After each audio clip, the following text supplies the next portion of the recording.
নমস্কার বন্ধুরা, আমি আমার ইউটিউব চ্যানেল কখনো স্বপ্নতে আজকে আবার চলে এসেছি আমার রেসিপি ঝুলি থেকে একটা রেসিপি নিয়ে। আশা করি আপনারা সকলে ভালো আছেন, সুস্থ আছেন। আমি আজকে আপনাদেরকে দেখাবো পনির পকোড়া। তো দেখুন, আমি এখানে পনির নিয়ে নিয়েছি পরিমাণ মতো। তো এইগুলোকে আমি পিস পিস করে নিচ্ছি। আপনারা আপনাদের পছন্দের মতন সাইজ করে পিস করে নেবেন। আমি এখানে এইভাবে পিস করে নিচ্ছি। তো এটা খেতে দুর্দান্ত লাগে। এটা খুব সহজে খুব তাড়াতাড়ি বাড়িতে বানিয়ে খেতে পারবেন, দারুণ লাগে খেতে। সেটা আমি দেখাচ্ছি আপনাদেরকে কি করে বানাবেন। দেখুন আমার হয়ে গেছে।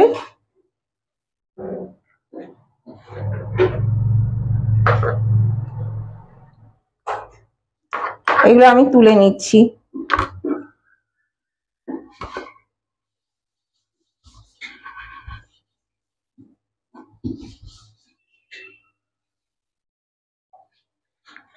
এই দেখুন, আমি এই ডিশে তুলে নিয়েছি। আর এখানে নিয়েছি একটু নুন আর একটু গোলমরিচ গুঁড়ো। এটাকে আমি মিশিয়ে নিচ্ছি। এবার আমি এটা এর ওপরে একটু ছড়িয়ে দেব।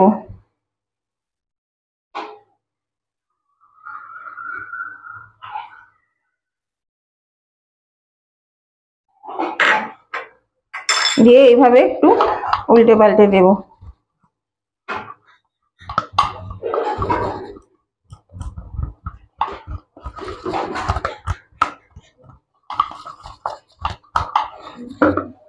দেখুন এগুলো সব মাখানো হয়ে গেল।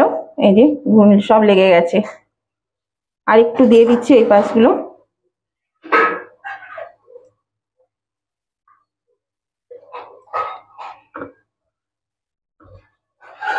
এটা দিলে পরে না খেতে খুব ভালো লাগে। এমনি শুধু করতে পারবেন, যদি এটা নুন গোলমরিচটা ভেতরে না দেন তাহলেও কিন্তু খাওয়া যায়, করা যায়।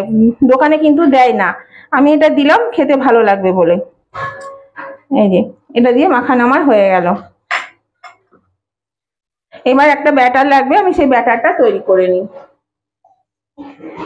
এই দেখুন, ব্যাটারের জন্য এখানে আমি নিয়েছি 2 চামচ বেসন, আর এখানে নিয়েছি 1 চামচ কর্নফ্লাওয়ার। এই চামচের 1 চামচ কর্নফ্লাওয়ার আর 2 চামচ বেসন। খুব বেশি লাগবে না, সেই জন্য অল্প করে নিয়েছি। প্রয়োজন হলে আর একবার দিয়ে নেব।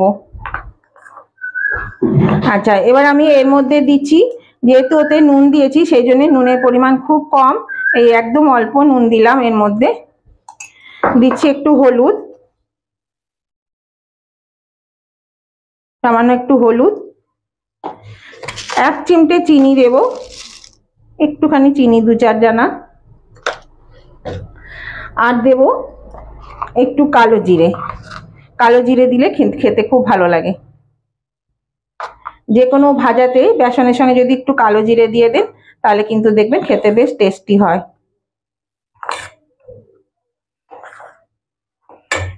এবার আমি অল্প জল দিয়ে ব্যাটারটা তৈরি করে নেব। ব্যাটারটা কিন্তু পাতলা হবে না, বেশ ঘন হবে।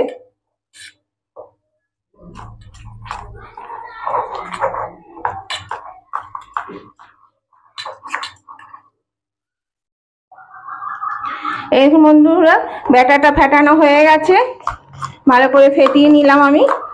এর মধ্যে আমি একটু কাঁচা লঙ্কা বাটা দেব। এরকম কাঁচা লঙ্কা বাটা দিলাম, অল্প করে দিলাম। আপনারা আপনাদের ঝাল মতো দিতে পারেন, আর আপনারা শুকনো লঙ্কা বাটাও দিতে পারেন। আর দিচ্ছি একটু খাবার সোডা, একটু খাবার সোডা দিয়ে দিলাম। দিয়ে আবার এটা ভালো করে ফেটিয়ে নিচ্ছি।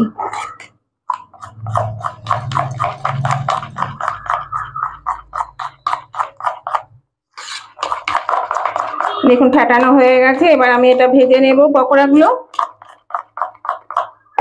তাহলে চলুন পকোড়াগুলো ভেজে নিই।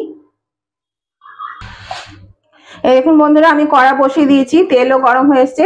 আর ব্যাটারের থিকনেসটা কিন্তু এইরকম হবে, এর থেকে পাতলা করবেন না, তাহলে পরে কিন্তু ভালো হবে না। তো আমি এর মধ্যে পনিরগুলো দিয়ে ভেজে নিচ্ছি।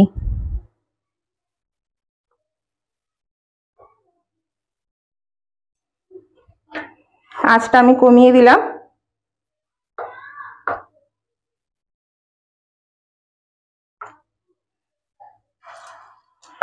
একটা করে পনির ডুবিয়ে, বেসনে ডুবিয়ে আমি ভেজে নিচ্ছি।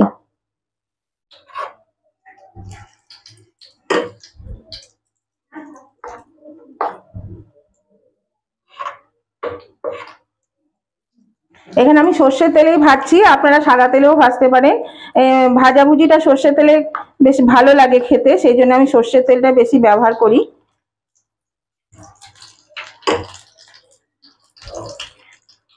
তো বন্ধুরা, আমি এভাবে সব পনিরগুলো দিয়ে দিই।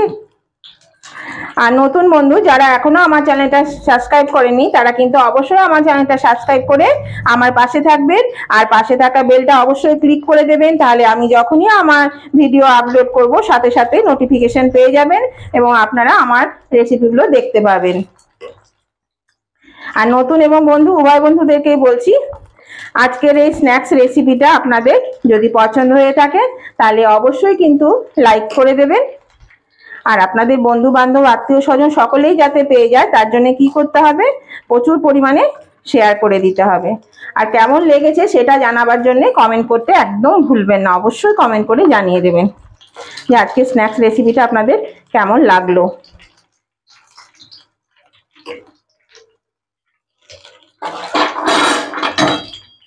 এই তেলগুলো আমি একটু করে ওপরে ওপরে দিয়ে দিচ্ছি।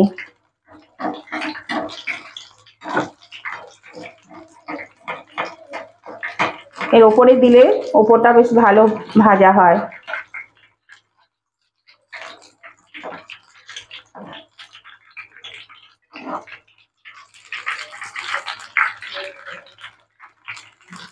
আপনারা পনিরের সাইজটা যতটা লম্বা চাইবেন লম্বা করবেন, বা চৌকো করতে চাইলে চৌকো করবেন।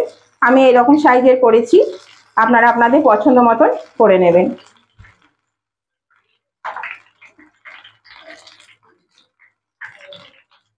আর এটা খেতে খুবই ভালো লাগে, সন্ধ্যাবেলায় চায়ের সঙ্গে ভীষণই ভালো লাগবে খেতে। আর বাচ্চাদের তো ভীষণ প্রিয় জিনিস, বাচ্চারা ভীষণই ভালোবাসবে, বাচ্চাদেরকেও করে খাওয়াতে পারবেন, খুবই ভালো লাগবে খেতে। তাহলে চলুন আমি এটা ভেজে নিই। এই দেখুন বন্ধুরা, ভাজা হয়ে গেছে, আমি এটা তুলে নিচ্ছি। গ্যাসটা এবার কমিয়ে দিলাম, বাড়িয়ে দিয়েছিলাম।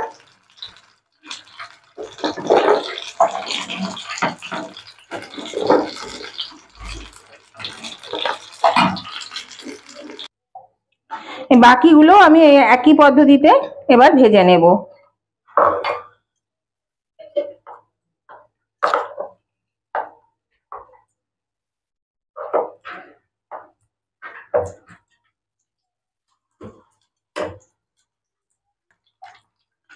এই দেখুন বন্ধু, এগুলো হয়ে গেছে ভাজা, আমার ভাজা হয়ে গেল।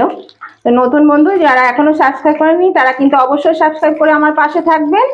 আর আজকের রেসিপিগুলো কেমন লেগেছে, রেসিপিটা আপনাদের নতুন পুরনো উভয় বন্ধুদেরকে বলছি, সেটা কিন্তু লাইক শেয়ার কমেন্ট করে জানাতে একদম ভুলবেন না। অবশ্যই একটা লাইক করে দেবেন। লাইক করতে কত সময় লাগে, আপনারা দেখছেন কিন্তু লাইকও করেন না, কমেন্টও করেন না। দেখতে দেখতে লাইক করে দেওয়া যাবে, 1 সেকেন্ডও লাগে না। আর মানে কমেন্ট করতেও 1 মিনিটও লাগবে না।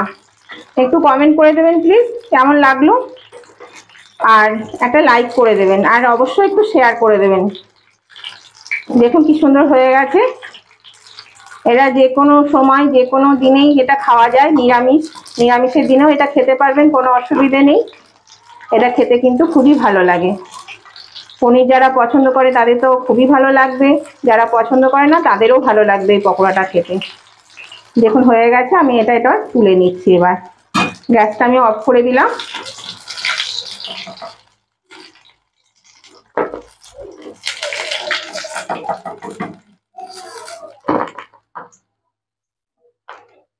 এই দেখুন বন্ধুরা, আমি এটা নামিয়ে নিয়েছি। আর এখানে আমি টমেটো সস নিয়ে নিয়েছি। নিরামিষ খেলে অবশ্যই টমেটো সস খাবেন না, টমেটো সস দিয়ে খেতে খুবই ভালো লাগে। আর এখানে আমি একটা চটপটা মশলা দিয়ে দিচ্ছি। এই যে মশলাটা, এই মশলাটা আমি কিন্তু অনেকবার আপনাদের বলেছি, আমার অনেক রেসিপিতে দেওয়া আছে। আপনারা যারা দেখেননি তারা অবশ্যই কিন্তু এগ রোল কিংবা কোনো ভাজাভুজি রেসিপি দেখে নেবেন, তাতে কিন্তু পেয়ে যাবেন। এই মশলাটা আমি এর মধ্যে দিয়ে দিচ্ছি। এটা দিয়ে খেতে ভীষণ ভালো লাগে, দারুণ টেস্ট হয়, খুব টেস্ট হয়। শুধু বেসন দিয়ে করার পর যদি না দেন, শুধু বেসন দিয়ে ভাজলেও তারপরে যদি এটা দিয়ে দেন তাহলেও কিন্তু দারুণ টেস্ট হবে। তো এই মশলাটা আমি সেই জন্য দিয়ে দিলাম। দেখুন এইভাবে করে খেয়ে দেখবেন, অবশ্যই ভালো লাগবে। আর অবশ্যই কিন্তু আমার চ্যানেলটা যারা নতুন বন্ধু সাবস্ক্রাইব করে দেবেন। আর আজকে রেসিপিটা আপনাদের কেমন লেগেছে, স্ন্যাক্স রেসিপিটা, সেটা জানাতে লাইক শেয়ার কমেন্ট করতে কিন্তু একদম ভুলবেন না। অবশ্যই লাইক শেয়ার কমেন্ট করে দেবেন। আমি আবার আপনাদের জন্য নতুন ধরনের রেসিপি নিয়ে চলে আসবো। আজকের মতো আমি ভিডিওটা এখানেই শেষ করলাম। Tata, bye bye.